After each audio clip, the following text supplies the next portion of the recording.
नमस्कार दोस्तों, मैं आपकी दोस्त अंजू दुआ जैमिनी। आपका एक बार फिर से स्वागत है मेरे इस YouTube चैनल पर। दोस्तों, यह चैनल साहित्य प्रेमियों के प्रति समर्पित है। आपसे अनुरोध कि इससे से अधिक जुड़ें और चैनल को सब्सक्राइब करना ना भूलें। तो आज मैं लाई हूँ आपके लिए एक नई पुस्तक। इसका नाम है तीस्ता की धारा से कच्छ के रण तक। जी हाँ, यह एक यात्रा वृतांत है, आप देख सकते हैं। और इसकी रचिता एक नहीं दो हैं, आप देख सकते हैं। मैं आपको दिखाती हूँ, डॉक्टर सवित्रा यादव और डॉक्टर कादम्बिनी सिंह। आप इन दोनों की फोटोग्राफ्स देख सकते हैं। तो दोस्तों, आज मैं इस पुस्तक के बारे में बात करूंगी। हार्ड बाउंड में 2021 में प्रकाशित हुई है, बोधि प्रकाशन से आई है। मूल्य मात्र 300 रुपए और पृष्ठ 200। मेरे हिसाब से इसका मूल्य थोड़ा अधिक होना चाहिए क्योंकि हार्ड बाउंड में इसके पृष्ठ 200 हैं। तो 300 रुपए पाठकों के लिए अच्छा है, कम है। तो मैं परिचय देना चाहूंगी डॉक्टर सवित्रा यादव जी। ये गांव भागेश्वरी भिवानी हरियाणा में जन्मी।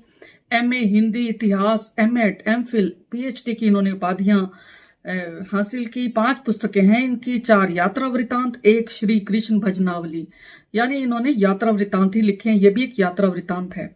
इनकी रुचि है पढ़ना व यात्राएं करना। ये प्राचार्य हैं राव बीएड कॉलेज, राजगढ़, अलवर में। और मैं परिचय देना चाहूंगी डॉक्टर कादम्बिनी के बारे में। ये इनकी बेटी हैं। इन्होंने, लेकिन इनका अपना अलग अस्तित्व है। इन्होंने एमए हिस्ट्री में किया है, यानी इतिहास में गोल्ड मेडलिस्ट हैं ये। और पीएचडी भी किया है इन्होंने। और अब मैं बता देती हूँ, यह पुस्तक समर्पित इन्होंने की है सुलोचना रंगे राघव जी। मैं दिखा देती हूँ आपको।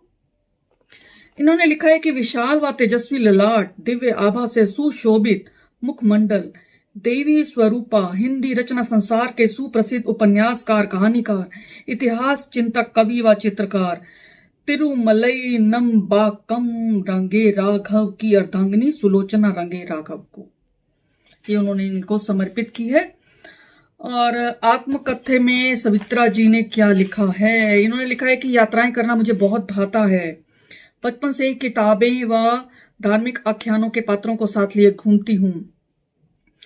और इन्होंने लिखा है कि सिक्किम, जी हाँ, सिक्किम और गुजरात के बारे में ही है यह पुस्तक। सिक्किम व गुजरात घूमते हुए मुझे गुजरात अपना सा लगा, क्योंकि एक तो यह श्री कृष्ण की कर्म भूमि रही है, दूसरा कारण लोथल व धोलावीरा में छिपा हजारों वर्ष पुराना इतिहास जो जीवंत होकर हमारे सामने है।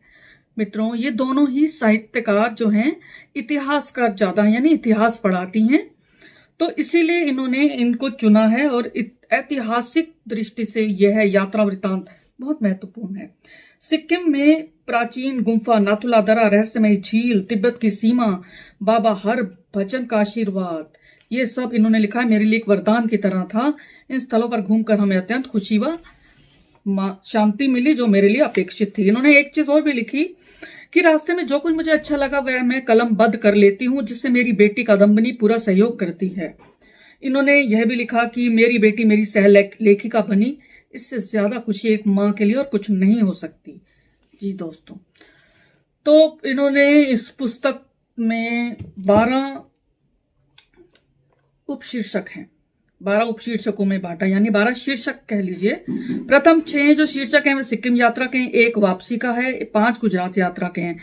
सिक्किम, दार्जिलिंग, बाबा हरभजन की शरण में समाधि स्थल, नाथुला दर्रा, तिब्बत का इतिहास, बौद्ध धर्म, सिलीगुड़ी बंगाल में जो है, ये सब है प्रथम भाग में। और दूसरे भाग में लोथल, सरदार वल्लभ भाई पटेल की जो अभी इन्होंने बहुत ऊंची एक मूर्ति बनाई, एक जो स्टैच्यू है उसके बारे में बताया है, धोलावीरा, कच्छ का रण, ये सारी यात्राओं के बारे में इन्होंने इसमें लिखा है। इस पुस्तक की विशेषता यह है कि पौराणिक संदर्भ है इसमें, ऐतिहासिक दृष्टि से महत्वपूर्ण है, भौगोलिक प्राकृतिक सौंदर्य, सांस्कृतिक महत्व है इसका, धार्मिक भी इन्होंने कुछ इसमें लिखा है, यानी धर्म के हिसाब से भी यह पुस्तक एक महत्वपूर्ण ग्रंथ है। हिमालय पर्वत का सौंदर्य है, सिक्किम को अंगूठे के आकार की इन्होंने उपमा दी है, तिब्बत, दलाई लामा का जीवन कैसा है, भूटान, ये सब कहने का अर्थ है कि इन्होंने सिर्फ 2 राज्यों की यात्रा नहीं की, उसके जरिए मैं आपको बता देती हूँ इन्होंने क्या किया है। जैसे अगर ये सिक्किम में कहीं गई और उस जगह का इतिहास इन्होंने उस स्थान का इतिहास भी इसके अंदर ले आई। एक जगह इन्होंने क्या किया है, गुजरात में एक विश्वविद्यालय की जो अभी चल रही है नर्सिंग कॉलेज है, वो बन रहा है। इन्होंने क्या किया है उसके बारे में भी इसमें लिखा। इन्होंने इसके अलावा, कहने का अर्थ यह है कि एक अवलोकन किया इन्होंने। ऐसा नहीं है कि सिर्फ उस स्थान पे गए और उन्होंने लिख दिया, नहीं, उस स्थान से जुड़ी हुई हर चीज को ये अतीत से या उसका इतिहास से लेकर उसको भी यहां जोड़ के लेकर आई हैं। तो मुझे ऐसा लगता है कि इनको ये पुस्तक एक ना करके 2 पुस्तकों में बनाना चाहिए था। एक तो गुजरात की यात्रा कर लेते और एक ये सिक्किम की कर लेते। तो खैर इनकी इच्छा रही है, जैसा भी है। और इसके अलावा इन्होंने गांव का जीवन कैसा है ये सब इसमें लिखा है, और आज़ादी की लड़ाई तक का भी ये संदर्भ लाई हैं इसमें। इन्होंने यह लिखा है कि कहीं कहीं गंदगी मिली इनको, कहीं स्वच्छता मिली देश में, और गोरखालैंड सुभाष खीसिंग का जो आंदोलन था उसके बारे में भी विस्तृत से जानकारी है। दार्जिलिंग के चाय का वर्णन है, दार्जिलिंग की, सिक्किम के मूल निवासी लेप्चा के बारे में, सिक्किम मणिपाल यूनिवर्सिटी गई गैंगटोक में, उसका वर्णन किया है। सिक्किम और दार्जिलिंग दोनों स्थानों का इन्होंने बताया है। बाबा अंबेडकर साहब ने जो बौद्ध धर्म अपनाया, उसके बाद दलितों ने भी बौद्ध धर्म अपना लिया, इन्होंने इसके बारे में भी कहा। तीस्ता नदी का सौंदर्य इन्होंने आंखों में भरकर कलम के माध्यम से पन्नों पर उतारा, सजाया।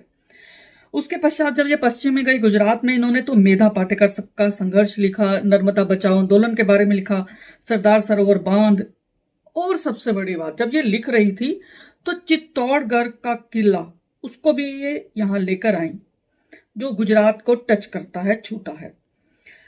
और मीराबाई का इन्होंने मंदिर के बारे में बताया। अहमदाबाद बापू की जन्म स्थली, तपस्थली जो थी, वहां गई।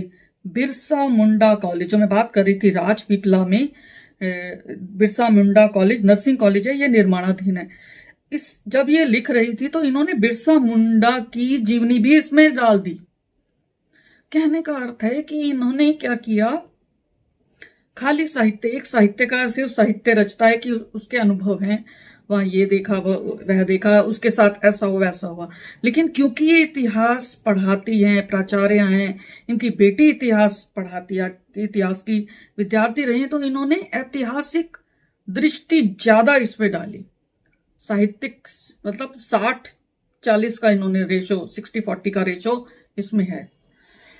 और तो मैंने बता दिया कि जिसने पूरा शोध करना हो, इन दोनों, सिर्फ घूमना ही ना हो, अपितु इसका महत्व क्या है, इसका इतिहास क्या रहा, हमारी आजादी से पहले कौन राजा थे यहाँ पर, ये सब भी इसमें वर्णित है।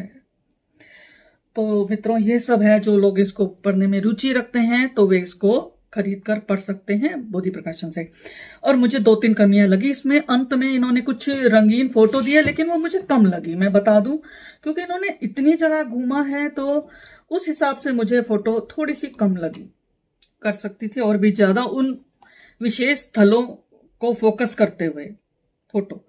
और दूसरा, इन्होंने सबसे बड़ा मुझे लगा, इन्होंने कहीं भी घूमने की तिथि यानी दिनांक वो कहीं नहीं लिखा। सिर्फ एक जगह 2012 अहमदाबाद कहाँ घूमने गई, बस वो लिखा कि मैं पहले वहां भी गई थी घूमने 2012 में। इसके अलावा मुझे पूरी किताब में कहीं पर भी वो तिथि नहीं लगी। मेरे हिसाब से तिथि जरूर होनी चाहिए, दिनांक, इसका एक महत्व है पुस्तक, खास करके यात्रा वृतांत में, कि इससे पता चल जाता है कि जब जो लोग बाद में यात्रा करते हैं या पहले, कि कितना बदलाव आया, क्या बदलाव आया या नहीं आया। तो ये मुझे लगा। और कहीं कहीं मैं भी पढ़ते हुए भटक गई, क्योंकि ये वापस इतिहास में ले गई उस जगह को या उससे जुड़े किसी स्थान के, तो मेरे को थोड़ा सा भटकाव इसमें लगा। तो मैंने जैसा कि बताया कि इस पुस्तक का ऐतिहासिक महत्व ज्यादा है, कि हमारे इतिहास में क्या घटा गुजरात में और सिक्किम में। तो दोस्तों, मुझे उम्मीद है आपको, जो लोग इसमें रुचि रखते हैं, वे अवश्य इस पुस्तक को खरीद कर पढ़ेंगे। तो शुक्रिया दोस्तों, मेरे साथ जुड़े रहने के लिए धन्यवाद।